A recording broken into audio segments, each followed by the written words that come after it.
Capítulo 11 – Fundamentos da atenção plena. A educação da atenção seria uma educação por excelência. William James. Falamos muito em atenção e consciência, mas o que isso realmente quer dizer? Estar consciente significa apenas ter um bom controle sobre a atenção. Você pode voltá-la para onde quiser e mantê-la ali até o momento em que desejar direcioná-la para outra coisa. Quando a atenção está fixa, serena, o mesmo ocorre com a mente, e ela não é aturdida ou desviada por qualquer coisa que vier à cabeça, mas se mantém solidamente presente, equilibrada, imperturbável. A atenção é como um holofote, e tudo o que ilumina é captado pela mente e molda o cérebro. Portanto, desenvolver maior controle sobre a atenção é provavelmente a maneira mais genuína de reconfigurar o cérebro e, por seguinte, a mente. É possível treinar e fortalecer a atenção, assim como qualquer outra habilidade mental. Esse capítulo e o próximo apresentarão diversas formas de fazer isso. Comecemos analisando como o cérebro presta atenção às coisas. O cérebro atento. Para ajudar um animal a sobreviver, sobretudo um animal complicado como o ser humano, o cérebro controla o fluxo de atenção, equilibrando três necessidades: manter a informação na mente, alterar o conteúdo do conhecimento e encontrar a quantidade certa de estimulação. Guardar informações. O cérebro deve ser capaz de guardar informações importantes no primeiro plano da consciência, seja algo que ocorreu há décadas, seja o número de telefone que você acabou de ouvir. O orientador de minha tese, Bernard Bass, desenvolveu a teoria de um espaço de trabalho global da consciência, ou a lousa mental. Qualquer que seja o nome, é um espaço que guarda a informação nova que entra, a velha que é recuperada pela memória e os processos mentais de ambas. Atualizar o conhecimento. O cérebro deve atualizar essa lousa o tempo todo com novas informações, sejam elas originadas do ambiente ou da própria mente. Imagine, por exemplo, que você veja de relance um rosto conhecido no meio de uma multidão, mas não consiga identificá-lo. Quando finalmente se lembra no nome da pessoa, Maria Joana, que é amiga de uma amiga, você atualiza a imagem do rosto dela com essa informação. Buscar estímulos. O cérebro tem um desejo intrínseco de estimulação que provavelmente evolui para incentivar nossos ancestrais a continuar a sair em busca de alimentos, companheiros e outros recursos. Essa necessidade é tão profunda que em uma câmara de privação sensorial, em que a pessoa boia em água morna, salgada, em um espaço totalmente escuro e silencioso, o cérebro às vezes começa a criar alucinações apenas para ter novas informações para processar. Um ato de equilíbrio neural. O cérebro está sempre fazendo malabarismos com esses três aspectos da atenção. Vejamos como isso funciona. Quando você aprende uma informação, como uma palestra no trabalho ou as sensações provocadas pela respiração, as regiões corticais que auxiliam a memória de trabalho, um componente-chave da lousa mental, se encontram relativamente estáveis. Para mantê-las assim, uma espécie de portão protege a memória de trabalho de todas as outras informações que percorrem o cérebro. Quando esse portão está fechado, você permanece concentrado em uma coisa. Assim que surge um novo estímulo, um pensamento assustador, um pássaro cantando, o portão se abre subitamente, permitindo que a nova informação entre e atualize a memória de trabalho. Então, o portão se fecha, deixando para fora outras informações. Contanto que o conteúdo da memória de trabalho seja moderadamente estimulante, uma corrente serena de dopamina é produzida, mantendo o portão fechado. Se a estimulação decai significativamente, a pulsação dos neurônios liberadores de dopamina se desacelera, permitindo que o portão se abra e novas informações se agitem. No entanto, um pico de velocidade de liberação de dopamina, decorrente de novas oportunidades ou ameaças, também abre o portão. É um sistema muito simples que produz resultados complexos. Para usar um exemplo adaptado de Todd Braver e Jonathan Cohen, considere um macaco comendo bananas em uma árvore. A mastigação constante mantém estáveis os níveis de dopamina e conserva sua atenção nessa árvore. Mas quando as bananas começam a acabar, a recompensa e, portanto, os níveis de dopamina caem e os pensamentos sobre comida naquela árvore agora instigam a memória de trabalho. Ou, se um macaco amistoso se balança num galho próximo, picos de dopamina provocados por esse novo estímulo também abrem rapidamente o portão para a consciência. Esse sistema acionado pela dopamina interage com outro sistema neural, fundamentado nos gânglios de base, que tenta equilibrar as recompensas da busca por estímulo, comida, parceiros novos, com os riscos que envolvem exposição a predadores, a rivais e outros perigos. Os gânglios de base são um tipo de estímulo-stato, que registra o estímulo que passa pelos estímulos ou se origina da própria mente. Contando que a quantidade de estímulos permaneça acima de certo limiar, não há necessidade de desencadear a busca por novos estímulos. Porém, quando cai abaixo desse limiar, os gânglios de base avisam o cérebro para obter mais agora, e a pessoa acaba ficando irritadiça numa conversa tediosa ou perdida em um pensamento durante a meditação. Diversidade neurológica. As pessoas são muito diferentes quando as suas tendências para guardar informações, atualizar o conhecimento e buscar estímulos. Veja a tabela a seguir. Por exemplo, a variação normal de temperamento abrange tanto aqueles que adoram novidades e excitação quanto os que preferem uma vida mais previsível e pacata. Pessoas em ambos os extremos dessa variação enfrentam desafios com frequência, sobretudo em ambientes que requerem atenção a coisas que podem não ser tão interessantes, como em escolas ou escritórios. Por exemplo, alguém cujo conhecimento é facilmente atualizado, cujo portão da memória de trabalho é mantido aberto, tem dificuldade de filtrar estímulos irrelevantes e que distraem a atenção. Qualquer que seja a tendência inata de uma pessoa, sua atenção é influenciada também por suas experiências de vida e sua cultura. A cultura ocidental contemporânea, por exemplo, extrapola e às vezes sobrecarrega o cérebro com mais informações do que ele é capaz de suportar no dia a dia. Além disso, nossa cultura habituou o cérebro a uma hiperestimulação. Pense nos videogames e nos shoppings, de modo que uma queda nesse fluxo pode parecer maçante e tediosa. Ou seja, a vida moderna pega a mente do macaco, entre aspas, original, dispersa e apreensiva, e a deixa ainda mais errante. Tendo isso como pano de fundo, outros fatores como motivação, fadiga, baixos níveis de açúcar no sangue, doenças, ansiedade ou depressão também afetam a atenção. Os resultados de diferentes tendências nos três aspectos da atenção.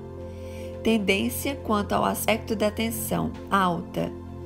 Reter informações, obsessão, concentração e excesso. Atualizar o conhecimento.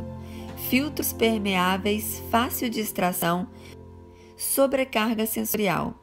Buscar estímulos, hiperatividade, busca constante por emoção.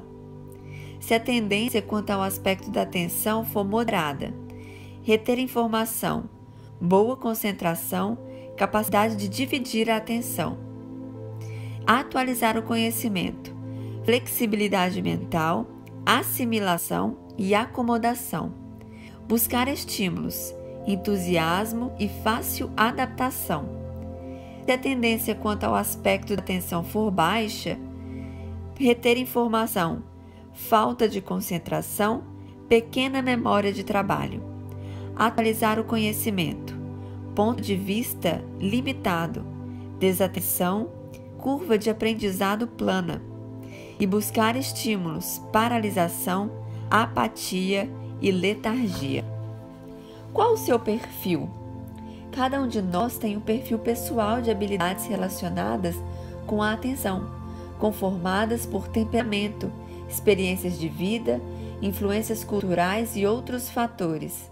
No geral, quais são os pontos fortes e fracos da sua atenção? O que você gostaria de melhorar? Uma armadilha é ignorar esse conjunto de características, ou pior, ter vergonha dele, e então tentar ser algo que não é. Outro perigo é nunca desafiar suas tendências. Entre ambos, há um caminho intermediário em que você não só adapta seu trabalho, condições familiar e práticas espirituais para sua própria natureza, como com o tempo aumenta o controle sobre sua atenção. Individualize sua abordagem. Usando a prática contemplativa como exemplo, muitas técnicas tradicionais foram desenvolvidas em épocas e culturas que tinham níveis de estimulação relativamente baixos.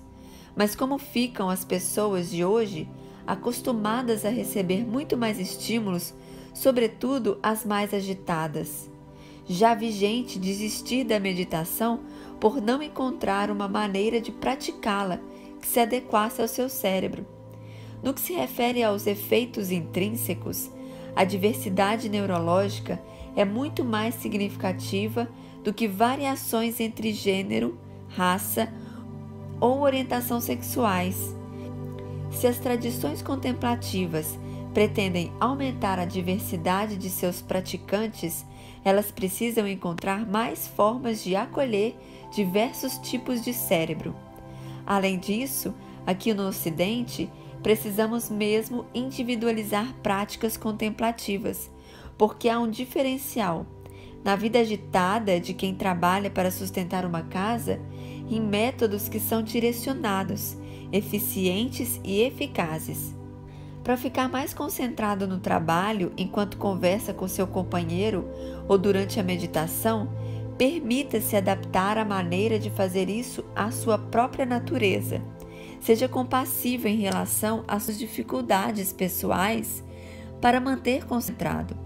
Elas não são culpa sua, e a emoção positiva da compaixão é capaz de elevar os níveis de dopamina e ajudar a estabilizar a sua mente. Depois, pense em qual dos 3 aspectos da atenção representa um desafio maior para você: assimilar algo, filtrar distrações ou controlar o desejo de buscar estímulos. Por exemplo, você se cansa rapidamente quando tenta se concentrar? Você acha que seus filtros deixam passar muitas distrações, de modo que qualquer som ou imagem ao seu redor desvia sua atenção? Ou você é daquele tipo de pessoa que precisa de uma vivência rica em estímulos? Ou alguma combinação dessas características? No restante desse capítulo, veremos métodos de múltiplo uso para adquirir maior controle sobre a atenção. Depois, no capítulo seguinte, a seguir, usaremos o preeminente treinamento da meditação da atenção plena para aprimorar sua capacidade de atenção. Estabeleça intenções. Use o poder do seu córtex pré-frontal para definir planos que o permitam ser mais atento ao momento presente. Crie uma intenção deliberada no início de qualquer atividade que requeira concentração. Use frases como que minha mente seja equilibrada, ou apenas recorde um sentimento tranquilo de determinação. Induza uma sensação corporal de ser extremamente focado, inspirado por alguém que conheça. Use os sistemas de empatia no cérebro para estimular em você mesmo a natureza atenta de outra pessoa. Continue a restabelecer seus propósitos. Por exemplo, se você está em uma reunião, pode decidir se concentrar novamente de tanto em tantos minutos. Um amigo meu usa um aparelhinho que é programado para vibrar em intervalos diferentes. Ele deixa no bolso e sente um discreto despertador a cada 10 minutos. Faça de propósito de manter-se atento à configuração padrão de sua vida, para desenvolver o hábito da consciência da atenção plena todos os dias. Bases para o estado diário de atenção plena. Faça as coisas com calma. Fale menos. Quando possível, faça uma coisa de cada vez. Reduza o hábito de ser multitarefa, de fazer várias coisas ao mesmo tempo. Concentre-se na respiração, atividades diárias. Relaxe numa sensação de calma quando estiver com outras pessoas. Use fatos rotineiros, como o telefone tocando, o ato de ir ao banheiro ou de tomar água, como sinalizadores para retornar à sensação de estar concentrado. Durante as refeições, reserve um momento para refletir sobre a origem de seu alimento. Se estiver pensando no trigo ou de uma fatia de pão, pode imaginá-lo crescendo nos campos e sendo colhido, debulhado, armazenado, transformado em farinha, em massa, assado e transportado ao mercado. Tudo o que acontece antes de chegar no seu prato. É possível ir bem longe com essa técnica em apenas alguns segundos. Você também pode pensar em algumas das pessoas que ajudaram a transformar esse trigo no pão, nos equipamentos e na tecnologia envolvida no processo e em como esses nossos ancestrais levaram um tempo para descobrir como cultivar grãos silvestres para alimentação. Simplifique a sua vida. Abandone prazeres pequenos para dar lugar ao que são relevantes. Fique desperto e alerta. O cérebro não consegue ficar totalmente atento se você não estiver desperto. Infelizmente, as pessoas em média dormem 1 hora a menos do que é necessário por dia. Tente dormir o suficiente. Isso depende das suas características e de fatores como fadiga, doenças, problemas de tireoide, depressão. Ou seja, cuide de você. Lutar para ficar atento quando se está cansado é como forçar um cavalo exausto a subir uma encosta. Supondo que esteja razoavelmente descansado, inúmeros outros fatores podem aumentar seu estado de vigilância. Sentar-se numa postura ereta proporciona uma resposta interna à formação reticular, uma malha de fibras nervosas no tronco cerebral envolvida com a vigília e a percepção, avisando que você precisa manter-se vigilante e alerta. Essa é uma razão neurológica que explica o pedido do professor na classe. Sentem-se direito, crianças, e também da orientação clássica da meditação, de sentar-se ereto e com dignidade.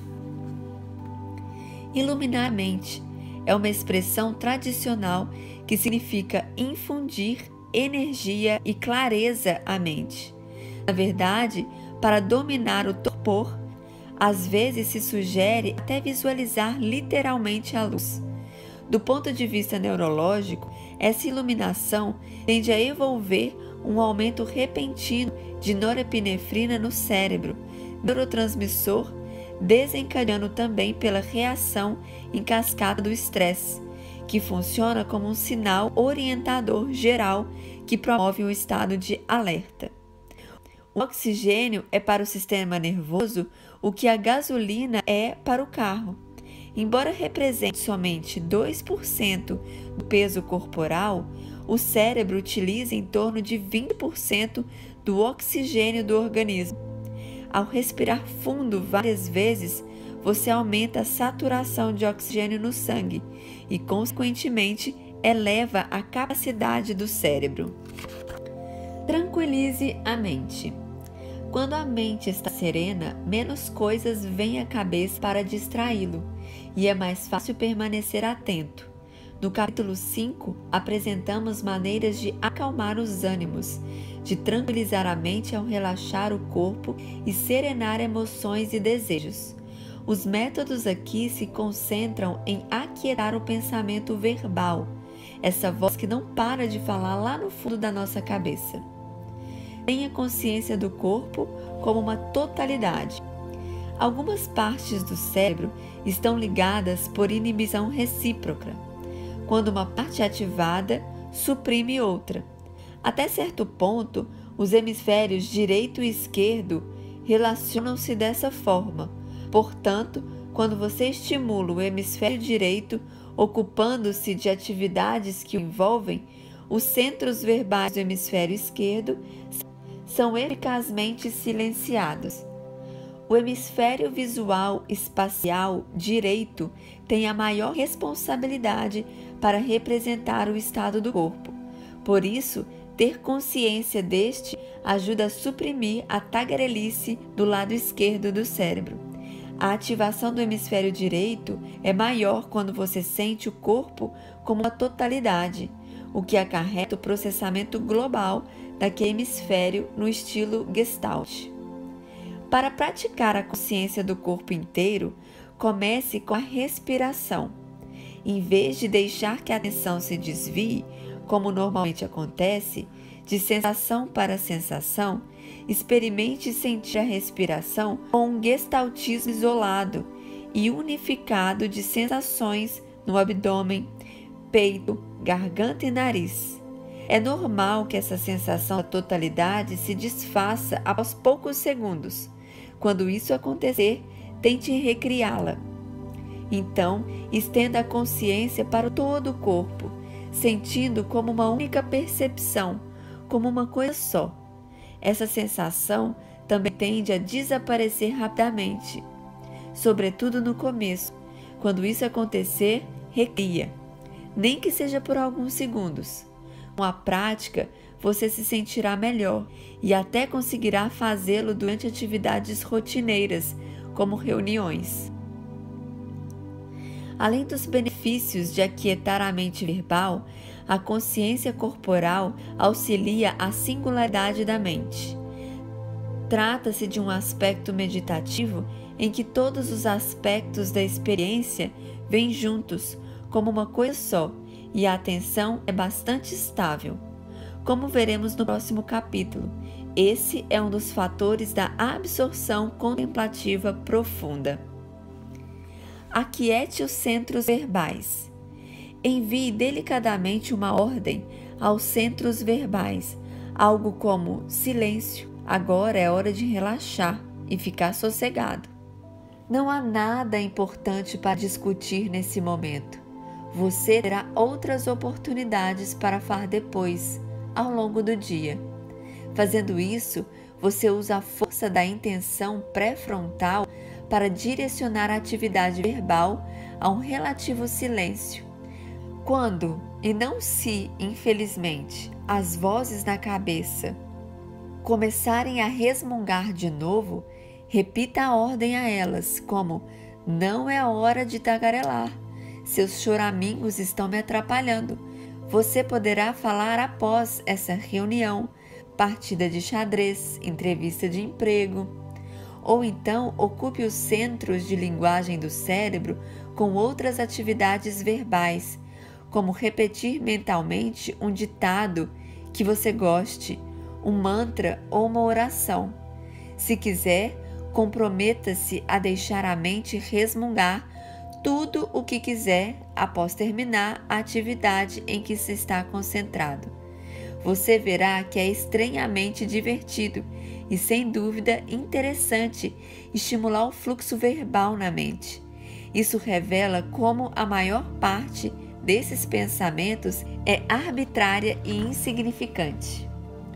Permaneça como um estado de consciência. Conforme a atenção plena se estabiliza, você se acalma, cada vez mais como um estado de consciência. A atenção contém objetos mentais, um termo genérico para designar qualquer conteúdo mental, incluindo percepções, pensamentos, desejos, lembranças, emoções e etc. Embora eles interajam ativamente uns com os outros, o estado de consciência nunca é perturbado. É uma espécie de tela em que os objetos mentais registram, como no provérbio zen, os reflexos de gansos sobrevoando uma lagoa. Mas o estado de consciência nunca é maculado ou aturdido pelo evento transitório. No cérebro, os padrões neurais representados na consciência variam muito, mas as habilidades de representação em si, à base da experiência subjetiva da consciência, são em geral bastante estáveis. Consequentemente, o repouso consciente cria uma bela sensação de clareza e paz interior. Tais sentimentos costumam ser mais profundos na meditação, mas você pode cultivar uma percepção maior se permanecer consciente com o passar do dia. Use a reflexão guiada a seguir para ajudá-lo a fazer isso. Repouso consciente. Relaxe, com os olhos abertos ou fechados. Acomode-se por simplesmente estar aqui, com a respiração de um corpo tranquilo. Perceba as sensações provocadas pelo ar que entra e que sai.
Observe o fluxo de objetos mentais sem se agarrar a eles.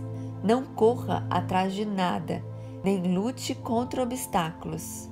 Tenha pensamentos, mas não se torne um deles. Não se identifique com os conteúdos da consciência. Assista ao filme sem entrar nele. Permita que experiências venham e vão sem tentar influenciá-las. Gostos e aversões poderão surgir em relação a objetos mentais. Aceite essas preferências como apenas outros objetos mentais. Veja que todos eles têm a mesma natureza. Vêm e vão embora. Fixe-se no momento presente. Abandone o passado e não pense no futuro. Receba cada momento sem tentar ligá-lo ao que passou ou ao que virá. Permaneça no presente. Não recorde coisas nem faça planos. Não há atenção, não há busca por nada, nada a possuir, nada a fazer, nada a ser.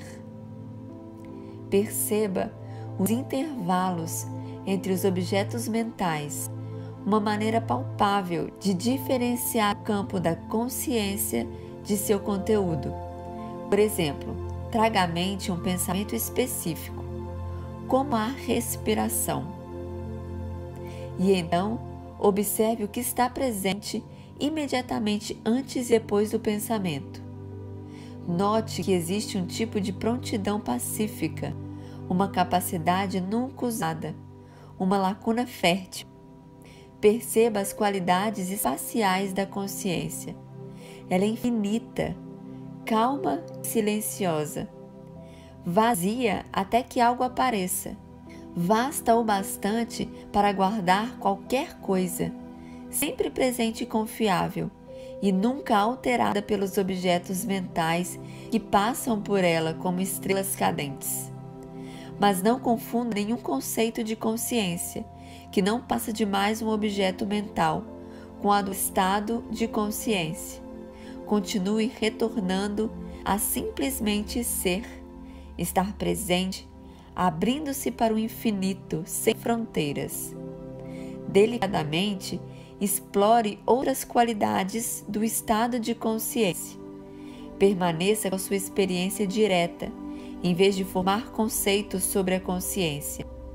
Existe algum tipo de compreensão para isso? A consciência possui uma discreta compaixão?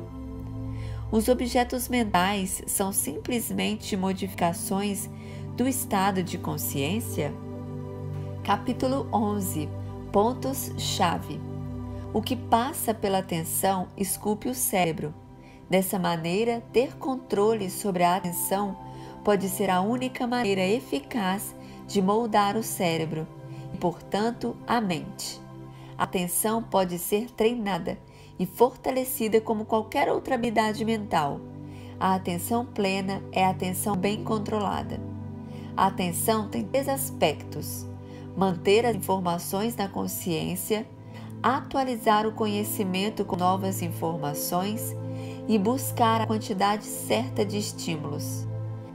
A informação é armazenada na memória de trabalho, a qual possui um tipo de portão de liberação de dopamina. A estimulação constante mantém o portão fechado. Ele se abre quando há queda ou aumento de estímulos, permitindo que novas informações entrem na memória de trabalho, e depois fecha. Além disso, os gânglios de base procuram uma quantidade determinada de estimulação.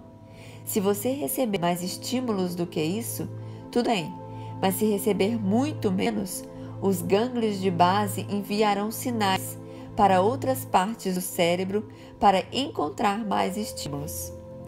Existe uma oscilação natural de pontos fortes e fracos nesses 3 aspectos da atenção, características da diversidade neurológica. Cada pessoa tem um perfil próprio. Adaptar seu trabalho, vida e práticas espirituais a seu perfil, bem como aprimorar sua atenção com o passar do tempo, são atos misericordiosos e sensatos. Entre as técnicas de múltiplas utilidades para aprimorar a atenção, estão usar a intenção, manter-se vigilante e alerta, aquietar a mente e permanecer como consciência. No próximo vídeo, entraremos no capítulo 12, Concentração Bem-aventurada.